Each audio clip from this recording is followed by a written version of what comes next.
நல்ல டேஸ்ட்டாக காரசாரமாக குழந்தைங்கள்லேருந்து பெரியவங்க வரை எல்லாருக்கும் விருப்பமான தக்காளி சாதத்தில் கிரேவி செய்கிறது எப்படின்னு தான் நம்ம இந்த வீடியோவில் பார்க்க போகிறோம். ஃப்ரெண்ட்ஸ், நம்ம சேனல் இது வரைக்கும் நீங்கள் சப்ஸ்கிரைப் பண்ணலாம், மறக்காமல் நம்ம சேனலுக்கு சப்ஸ்கிரைப் பண்ணுறது மூலயமா எங்களுக்கு ரொம்ப ரொம்ப மோட்டிவேஷனாக இருக்கும். ஃப்ரெண்ட்ஸ், வாங்க வீடியோக்குள்ளே போகலாம். தக்காளி சாதத்துக்கு நல்லெண்ணெய் யூஸ் பண்ணிங்கன்னா ரொம்ப டேஸ்ட்டாக இருக்கும். ஒரு 2 டேபிள் ஸ்பூன் வந்து நல்லெண்ணெய் சேர்த்துட்டு நம்மகிட்ட இருக்கிற ஸ்பைசஸ் எல்லாமே போட்டுங்க. பட்டை, கிராம்பு, ஏலக்காய், பெருஞ்சீரகம்லாம் போட்டுட்டு கருவேப்பிலை கொஞ்சம் தாளிச்சிங்க. ஒரு 10 வந்து பூண்டு பல் இருந்ததுன்னா அதையும் நல்லா எண்ணெயில் போட்டு நல்லா பொரிச்சு எடுத்துடுங்க.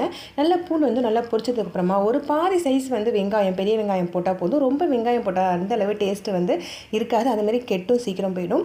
ஸோ அந்தமாரி போட்டு அதையும் நல்லா பொரிச்சு எடுத்துருங்க. பொரிச்சதுக்கப்புறமா ஒரு 6-7 தக்காளியை வந்து வாக்கில் கட் பண்ணிங்க. கிரேவிக்கு தேவையான அளவு கல்லுப்பு போட்டு நல்லா மிக்ஸ் பண்ணி விட்டு ஸ்டவ்வை சிம்மிலே வச்சுருந்தீங்கன்னா ஜூஸ் எல்லாமே வெளில வந்துடும்.